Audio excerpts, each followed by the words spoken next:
안녕하세요. 인생 고수의 김수현입니다. 드라마 같은 삶의 무대에서 당당하게 자신만의 소중한 가치를 지켜내는 사람들이 있는데요. 그분들의 삶과 철학, 인생 이야기를 듣는 시간, 인생 고수. 오늘 만나볼 인생 고수 화면으로 소개해드리겠습니다.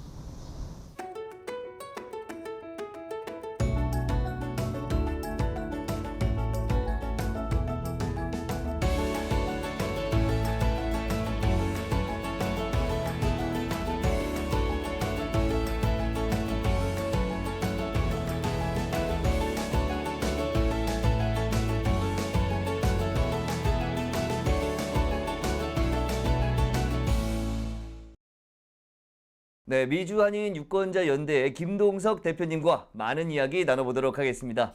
대표님 안녕하세요. 안녕하세요. 네, 지금 유권자 연대에서 대표로 활동을 하고 계신 거잖아요. 그렇습니다. 이 한인 유권자 연대에서는 어떤 일들을 주로 하고 있나요?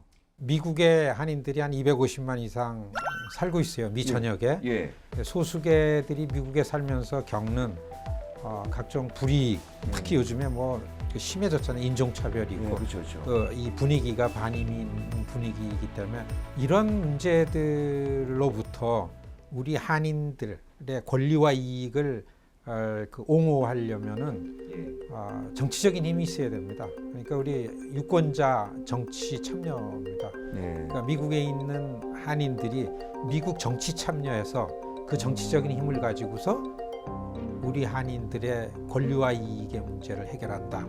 네, 그래서 미국 시민사회에 참여를 하자.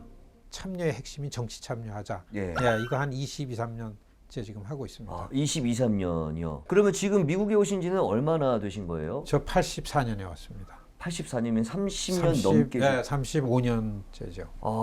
미국에 언제 어떻게 오시게 됐고 어떻게 정착하시게 됐는지 궁금해요. 공부하러 왔는데 거의 와가지고 미국에서 공부를 시작을 한 때쯤에 예. 뭐 너무 잘 아시겠지만은 LA의 한인 커뮤니티가 망합니다. 예. 왜냐하면 92년 LA 폭동이 나죠.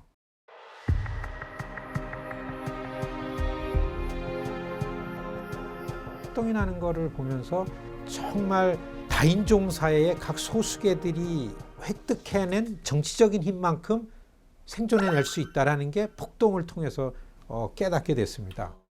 그러면 그 LA 폭동 당시에 그 교훈으로 그때부터 바로 시민운동을 시작을 하신 건가요? 그렇죠. 92년에 폭동이 나고 예. 93년서부터 유권자 운동을 시작한 겁니다. 미국에서 투표를 누구나 할 수 있지만 투표하는 게 어려워요. 투표하는 날이 공휴일이 아니에요. 예. 그리고 투표용지에 기록이 되는 이 랭귀지가 영어를 잘한다 그래서 쉽게 이해하는 게 아니에요. 그리고 그 당시에 각 후보들 사이에 쟁점이 되어 있는 이슈를 이해를 해야 되잖아요. 그러니까 투표하는 게 그냥 투표소에 가서 투표를 하는 게 그렇게 쉽지가 않습니다. 교육의 문제다 해가지고서 뉴욕에 있는 한인들 한 25만 되는 한인 사회에서 이 정치 참여 운동이니까 유권자로 등록시키고 투표 참여 캠페인을 통해서 투표를 시키고 투표권자들을 관리하고 이런 것들이 이제 한 15년 이상 해오면서 거의 한 4만여 명의 유권자를 관리하게 되니까 그 다음에 뭡니까? 그 다음서부터 꽤 빨리 정치인들이 우리한테 주목을 했어요. 한인들의 표심을 사면은 몰표구나. 예. 좋은 전략이죠. 거의 한 16, 17년 만에 그 정치인들을 움직이는 성과를 내게 되고 그래서 지금은 좀 모멘텀이 된 거죠. 네. 네. 성과들을 좀 내고 있다고 말씀을 해주셨는데 어떤 성과 또 업적들이 있었는지 좀 간단하게 좀 설명 좀 부탁드릴게요. 정치력을 가지고 성과를 내는 거를 이런 성과가 냈다라고 내보이면은 아마추어입니다. 네. 대개 성과를 나면은 우리는 정치인의 몫으로 내보내야 됩니다. 정치인은 재미있잖아요. 네. 꼭 우리가 우리만 한 것처럼 내보이면은 조금 서운한 사람들이 많을 거 아닙니까? 그래서 지금 우리가 전략적으로 무슨 일을 해도 성과를 내도 성과를 냈다 얘기를 하지 않는 게 오랫동안 예. 가기 위한 좋은 전략이다. 이제 이렇게 생각을 하죠. 네. 근데 성과라고 하면은 그 눈에 보이게 지금 뭐 인정하는 거는 비자 면제 같은 거는 쉽지 않았습니다. 예. 그다음에 뭐 위안부 문제, 워싱턴의 일본이 아시아 문제에 관해서 미국은 일본이 전부입니다. 워싱턴에는 지금은 친일 반중국만 있습니다. 그런데 여기에 한국인이라는 이런 힘을 가지고서 더구나 힘이 있는 일본의 전쟁 범죄 물은 거 큰 거죠. 예, 그거는 진짜 그래스루트 운동을 했고 여성 인권의 문제로 했으니까 모범적인 성과죠.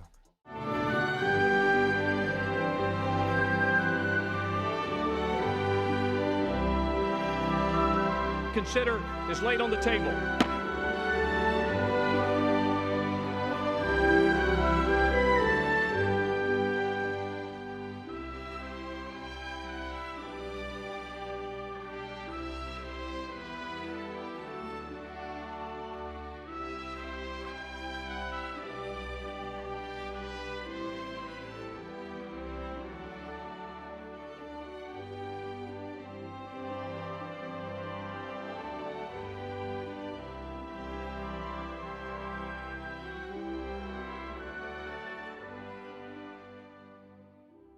이 위안부 결의안이 통과가 되고 나서 개인적으로 좀 힘든 일도 많으셨고 여러 가지 일들을 겪었다고 들었거든요. 처음으로 제가 이제 여기에서 밝히는 건데 이거는 그 당시에 고이즈미에서 아베로 넘어갔을 때예요.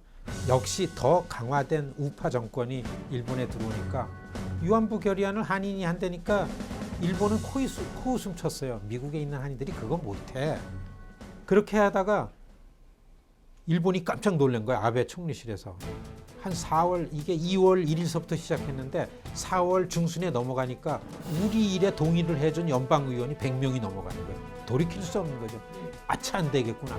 그러면서 이제 일본 총리실에서 미국에다 뭐라 그랬나 하면은 뉴욕에서 이 일을 주도하는 누구누구는 미국과 일본의 관계를 흐트러뜨리려 그러는 매우 위험한 중국 쪽의 영향하에 있는 기관이다라는 얘기를 수도 없이 하게 됩니다. 그렇기 때문에 미국의 기관이 이제 우리를 뒤집어 보는 거죠. 예.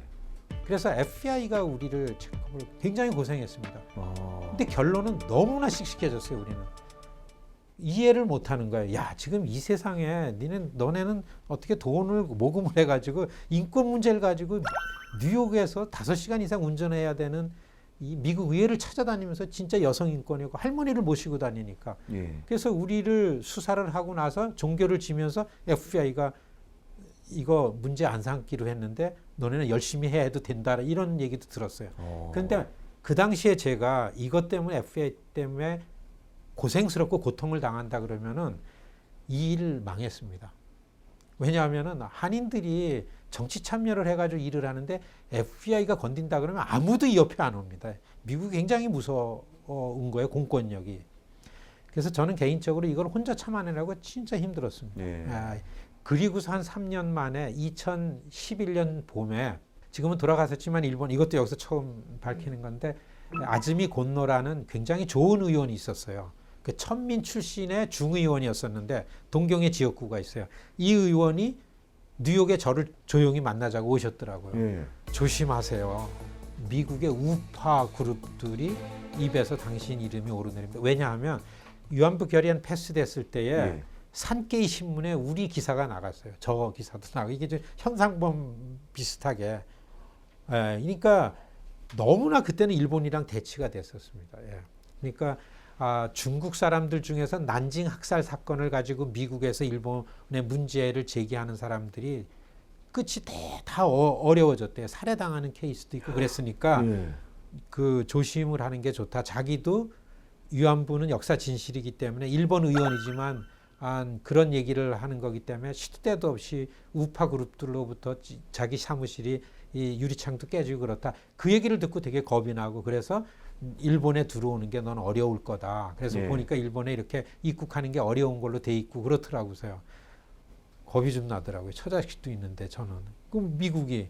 그래서 또 그런 이유 때문에 미국 기관에서는 우리를 보호해주고 그리고 제가 사실은 이런 일을 하는 거에서 좀 든든하게 여기는 거는 유태인 기관에 제가 한 15년 멤버로 있어요. 아주 열심히 일하는 좋은 기관은 아니에요. 왜냐하면 미국의 힘으로 이스라엘을 보호한다.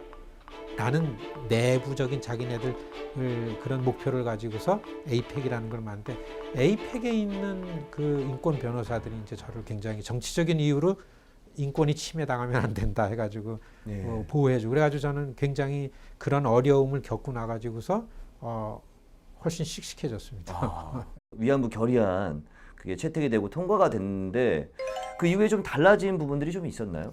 일본군 위안부 문제 때문에 미일 관계가 확 흐트러집니다. 예. 그러니까 선거에서 지고 아베가 총리직에서 나가게 되죠. 2012년도에 총리에 다시 복귀했어요. 복귀하면서 아베가 이거는 진실이 아니다, 사실이 아니다. 이렇게 미국을 다시 이 교육을 시켜야 되겠다 그러면서 다시 이제 국리를 하죠. 그런데 우리는 계속해서 마이크 혼다 의원을 위시로 한 인권 문제에 민감한 의원들을 조직을 해나가고 있는데 예. 위안부 결의안 패스한 게 미국 시민사회가 여기에 주목하기 이전에 한국이 더 열광을 했습니다. 그러니까 한국의 시민단체들이 한국의 정치인들이 물밀듯이 미국에 와서 위안부 하니까 아베 권력이 바로 이거구나. 그래서 인권 문제가 아니라 아직까지 일본과 한국의 역사 쟁점의 문제로 해버리고 말았어요. 그러니까 일본 정부는 일본 로비스트들은 한국의 시민단체나 한국의 정치인들이 미국으로 자꾸 오게끔 만드는 거예요. 예. 그럴수록 또 덩달아서 일본은 또 왔어요. 그러니까 이미 연방의회 결의안으로 나갔는데도 불구하고서 계속해서 일본과 한국이 미국에 와서 싸우는 이슈가 된 겁니다. 그 문제 때문에 위안부 문제는 지금 미국에서는 우리한테 좀 불리해진 형국이죠. 네. 그렇지만은 정당하고 역사 정의의 문제이기 때문에 할 수 있다.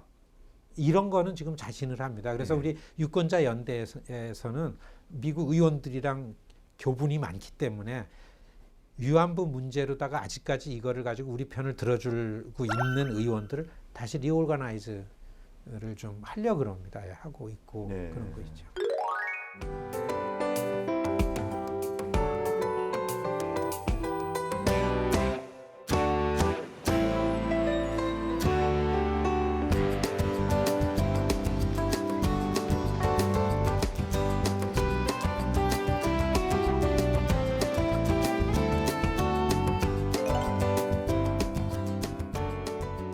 사실 현장에 직접 가서 의원들이 발언하는 거를 직접 보는 게 굉장히 중요합니다. 그러니까 이 같은 현안을 갖는 의견을 얘기할 때에 의원들 표정 같은 걸 보면 저 의원 저거에 대한 의지가 어느 정도 되는가, 어느 선에서 우리가 제안을 해야 되는가, 이런 것들이 대단히 중요하더라고요. 이거 네가 나한테 보내준 거니? 예. 그 텔레그램도 보셨어요 혹시? 아니, 나 아직. 예. 아니 이게 왜 오지? 그럼 저 폴라인 시스터가 여기 살고 있대요. 복귀 그거냐고 지금 루머가 또 나오고 있는데. 야, 근데 아직 나는 파워가 있다고 봐요, 라이언이. 예. 공화당에서 공화당 하원 의장 공화당 넘버원 하던 사람이 작년에 트럼프 꼴 보기 싫다고 집어던지고 그냥 정치를 접고 위스콘신으로 갔잖아요, 폴 라이언.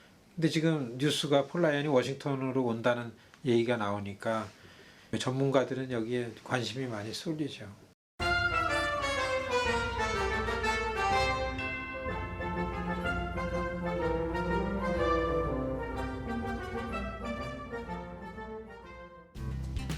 너는 일주일 있나? 저는 한 3주 가는데요. 그중 일주일을 그 차세대들을 하고요. 뭐 부탁할 거 없어? 저요? 응. 돈 주시면은 감사히 야, 받겠습니다. 내가 저 돈만 빼고서 해외 차세대 중요한 일을 하는 사람들을 한 100명 초청하는데 그 사람들 교육하러 강사로 가는 겁니다. 강사는 비행기표 대주는 거예요. 네, 그렇습니다. 비행기표하고서 뭐 숙식하니까 가지 여기서 뭐. 네. 그런 걸 저도 그래요. 저도 한국에 필요하면은 이렇게 요청을 해요. 나를 초청하도록 좀 만들으세요. 그래야만 비행기표가 나오고 우리는 출장비로 그런 거 못 씁니다. 미국 시민단체가 뭐 해외 출장을 다니냐 이 감사가 안 되잖아요. 저랑 같이 가셔서 그렇게 하시고 그러다 결국에는 한국으로 들어가겠다고 하네. 일을 한 지 올해 이제 6년째가 되는데 처음에 들어오고 나서 가장 많이 배우고 자극받은 부분이 저희 대표님께서 연세나 앞조건에도 불구하고 그 누구보다도 매일 너무 열심히 공부하시는 거에서 많이 영감을 받고 있고요.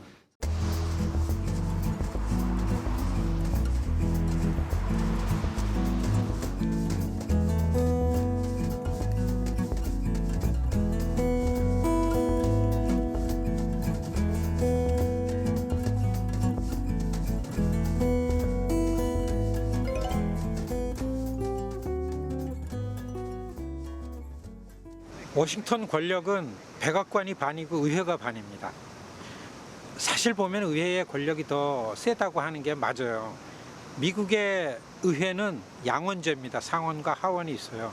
상원과 하원이 법안을 만들 땐 양쪽에서 다 공유를 해야만 법안이 만드니까 이 본청, 이 의사당 안에서 상원과 하원이 같이 모여가지고 여기서 투표를 합니다. 여기서 법안에 대한 찬반을 가립니다. 의원들은 어떻게든지 찾아오는 사람을 안 만나려 그러는 게 목표입니다. 너무 바쁘니까. 그런데 만나려면 그럼 어떻게 돼요? 늘 그 옆에 있어야만 만나게 되는 거죠. 누가 발품을 많이 파느냐에 따라서 작동하는 게 의회. 이미 그렇게 됐습니다. 미국 정치권이.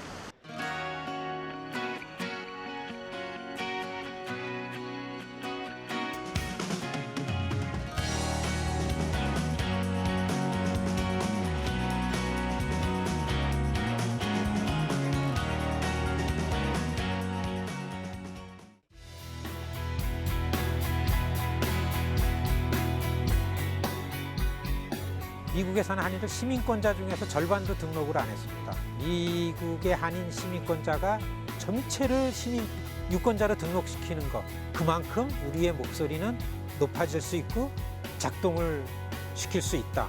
그렇게 비례된다고 봅니다. 이런 논리 때문에 미국에 있는 한인사의 정치력은 급성장할 거라고 확신합니다.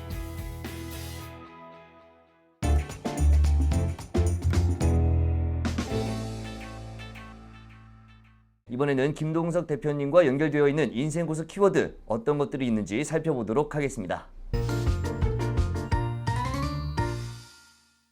이번 키워드는 유대인인데 유대인 앞서 좀 말씀을 계속하셨지만 좀 더 자세하게 좀 이야기 부탁드릴게요. 우리 한인들 데일리 라이프가 일상적으로 살아가는 이 내용들이 유태인들하고 진짜 비슷해요. 자식 교육이 목표야. 네. 그리고서 어떻게 해서든지 근면 전략해서 나중에 이제 그 라이프 플랜을 갖고 사는 거잖아요. 이렇게 잘 사는 거. 유태인들이 몰려 사는 데의 특징은 공통은 학군이 좋아요. 유태인이 들어가서 타운을 만들면 교육이 목표이기 때문에 좋은 학군이 돼요. 교육 환경이 좋으니까 한인들이 그 옆으로 가니까 한인들 커뮤니티가 있는 데는 옆에 유태인들하고 섞여 있고 그래서 그렇게 보면서 유태인들의 정치적인 힘에 주목을 하게 됐죠. 그냥 된 게 아니더라고요. 그래서 제 눈에 유태인들의 조직이 많은데 각 커뮤니티 센터도 있고 조직이 많은데 제 눈에 들어온 거는 그 미국에 있는 유태인들이 정치적인 힘을 만들어서 미국의 힘으로 전 세계에 흩어져 사는 유태인들의 안위를 책임진다. 이런 슬로건을 갖는 조직이 있는 게 에이펙이에요. 제가 1998년에 그걸 알았습니다. 그래서 다른 에트닉 바깥으로는 비공개로 활동을 많이 해요. 그런 전략입니다. 그래서 그 에이펙에 2000년대 들어서면서 들어가 가지고서 거기에서 이제 정치적인 소수계가 정치적인 힘을 만들어내는 이런 그 방식 그리고 그 미국 정치인들을 어떻게 사귀고 어떻게 어프로치하고서 이런 것들을 거기 가서 이제 배우고 그랬죠. 배운 것들을 어떻게 좀 활용을 하신 거예요? 다른 거 없더라고요. 유태인의 전략은 유태인 공동체에 대한 헌신성입니다. 유태인들은 1년에 한 번 미 전역에 살고 있는 유태인들 지도자들이 한 15,000명 조용히 모여요. 그렇게 조용히 모이니까 자기 지역에서 다 정치 참여 활동을 제일 열심히 하는 유태인들이 다 오니까 자기 지역구에 있는 의원들이 유권자가 워싱턴에 왔는데 안 올 수 없잖아요. 미국 의회가 하루 휴회를 해야 돼요. 근데 그게 여론화되면 유리할 게 없잖아요. 그러니까 조용히 그렇게 하죠. 그러면 하루는 이스라엘의 내각이 캐비넷이 이렇게 와요. 유태인. 그러니까 뭐냐면 미국 시민인 유태인들이 미국과 이스라엘의 좋은 관계를 위해서 미국 정치권과 이스라엘 정치권이 만나게 하죠. 릴레이션십까지만 얘기하죠. 기가 막힌 전략이죠. 우리 한인 유권자 연대 1년에 한 번씩 유태인들은 일주일 모이는데 우리는 1년에 한 번씩 2박 3일 모입니다. 전국에 있는 한인들을 우리가 펀드를 만들어 가지고 이렇게 초청을 하는 형식이 좀 있습니다. 지금. 근데 조금씩 좋아져요. 그러니까 이 자기 주머니 돈으로 참여를 해야만 강한 정치적인 힘을 발휘할 수 있는데 유태인들은 그걸 이루어냈죠. 근데 우리는 지금 6년째 그래스루트 컨퍼런스를 하고서 미 전역에 있는 한인들 한 500~600명씩 2박 3일 모여가지고 조용히 이런 일을 하죠. 조용히 아주 전문적으로 아주 조직적으로 미국의 의원들을 보좌하는 보좌관들은 찾아오는 시민들이 얼마나 전문적으로 조직이 됐냐라는 걸 갖고 평가합니다. 아무나 의원들 만나려면 못 만나요. 워싱턴에 주재하는 한국의 특파원들이 현직 의원들 인터뷰하기 되게 어렵습니다. 너무나 바쁜데 왜 인터뷰를 하겠어요? 그쵸. 그런데 조직된 시민의 전문적인 역량이 오잖아요. 마다할 의원이 없죠. 더구나 지금 미국이 그래스루트의 시대고 유권자들이 목소리, SNS가 있으니까 금방 여론화되니까요. 이런 시대적인 요 흐름을 타고서 지금 한인 유권자 연대가 지금 6년째 에이펙의 컨퍼런스 같은 거를 조직적으로 전문적으로 서서히 영향을 하고 있죠. 네, 그렇군요. 다음 키워드는 어떤 것인지 한번 살펴보도록 하겠습니다. 이번 키워드는 I can speak인데요. 제가 이 영화를 못 봐서 어떤 연관이 좀 있으신지 궁금해요.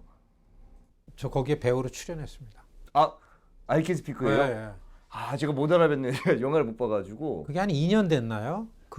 개봉해가지고 추석 때 개봉해서 흥행을 했더라고요. 흥행했어요. 예. 그거 보고서 한국 시민사회의 의식 수준은 참 높다.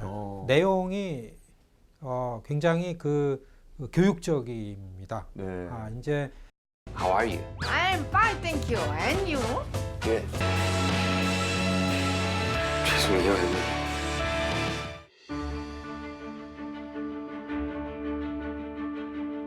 성폭력 뿌리를 빼야 됩니다. 뿌리를 빼려고 그러면 이 문제가 일본에서 반드시 사죄하고 해결해야 됩니다. 그 영화의 절정은 클라이맥스는 피해자 할머니가 영어를 배워가지고 미국 의회에 와가지고 증언을 하는 겁니다.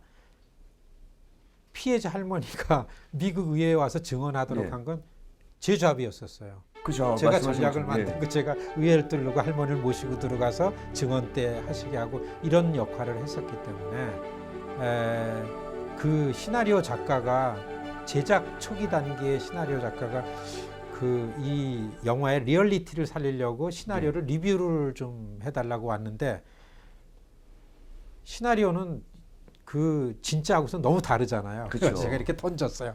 이건 이렇게 한 거 아닙니다. 그런데 이제 그 영화 제작하는 팀에서 그래도 이 영화가 리얼리티를 살리려고 좀 그러려면 잠깐 출연을 해달라고 해가지고서 우리 직원이 그냥 출연하라 그래가지고 저는 잠깐 출연하면 되는 줄 알았는데 한 일주일 같이 촬영을 했습니다. 그런 이유 때문에 그래서 그 영화의 그 현실성, 리얼리티를 살리기 위해서 제가 잠깐 출연을 했습니다. 영화에 출연을 해보시니까 좀 어떠셨나요? 저 그 다음에 영화 꼭 돈 내고 봅니다. 한 것 또 하고 찍은 것 또 찍고 다 된 것 같은데 또 가는 사람 불러가지고 찍고 한마디 해서 우리 직원이 한마디 하니까 한 10분 있다 오는 거라고 얘기를 했는데 그게 아니고 일주일 같이 있어요. 영화라는 이 분야가 정말 배우도 힘들고 이게 참 그래 그 다음서부터는 영화는 절대 공짜로 안 봅니다. 그렇게 그 경험을 좀 했죠. 그리고 두 번째는 I Can Speak라는 영화로 인해 가지고 미국에 있는 한인들한테 또 좀 많이 우리 활동이 좀 알려지는 계기가 됐어요. 정치적인 힘을 만드니까 저런 일도 할 수 있구나. 사실 저는요 영화를 통해 가지고 우리가 사실 위안부 결의안에 들어간 거는 이런 측면도 있어요. 정치 참여를 합시다. 이런 일도 할 수 있습니다. 이거죠. 그러니까 다들 이렇게 우리가 가리키는 손가락 끝 달을 보지 않고서 손가락만 보는 거예요. 정치 참여는 안 하고서 다들 위안부로 쏠려 있는 거예요. 네. 진짜 미국에서 하려면은 정치적인 힘에 비례해서 해결을 할 수 있는데 네. 영화 같은 걸 통해서 이런 부분들의 홍보 문제를 해결할 수 있지 않나 이런 걸 좀 봤습니다. 네, 그렇군요. 김동석 대표님과 연결되어 있는 인생 고수 키워드 시간이었습니다.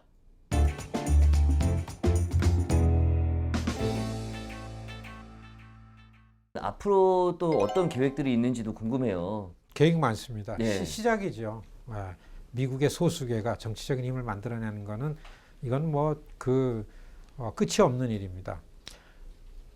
우리 활동을 정리하면은 미국의 유력한 정치인들, 이제 연방 정치인들을 한인 커뮤니티와 가깝게 만들고 한국에 대해서 이해를 잘하게끔 하는 이런 의회 내에 그냥 쉽게 표현하면 친한파 의원이라고들 표현을 많이 하는데 이렇게 한국인과 한국과 가깝게 의원들을 조직을 해내는 일입니다. 이렇게 네트워크를 하고 워싱턴에 이런 한인들의 전문적인 이 정치 참여 운동의 브레인이죠. 싱커 역할을 하는 걸 만들었으니 안정되게 이 활동을 계속할 수 있도록 만드는 게 이제 기본입니다. 옛날에는 싸움이 목표였습니다. 네. 정당한 거를 위해 가지고서 불이익을 주는 상대들하고 싸우는 게 이게 전문적인 싸움쟁이였었습니다. 지금은 이제 좀 진지하게 오랫동안 할 수 있는 일들을 하고 프로그램을 만들어서 진행시키는 거 이런 게 계획입니다. 네. 앞으로도 정말 말씀하신 것처럼 열심히 활동하셔서 미국 사회에서 우리 한인들의 목소리를 더 높이고 또 많은 권리와 이익을 누릴 수 있도록 도와주시면 감사할 것 같습니다. 오늘 나와주셔서 감사합니다. 고맙습니다. 인생 이야기를 통해 삶의 지혜를 전하는 인생 고수. 저희는 다음 시간에 또 다른 인생 고수의 이야기를 가지고 돌아오겠습니다. 인생 고수!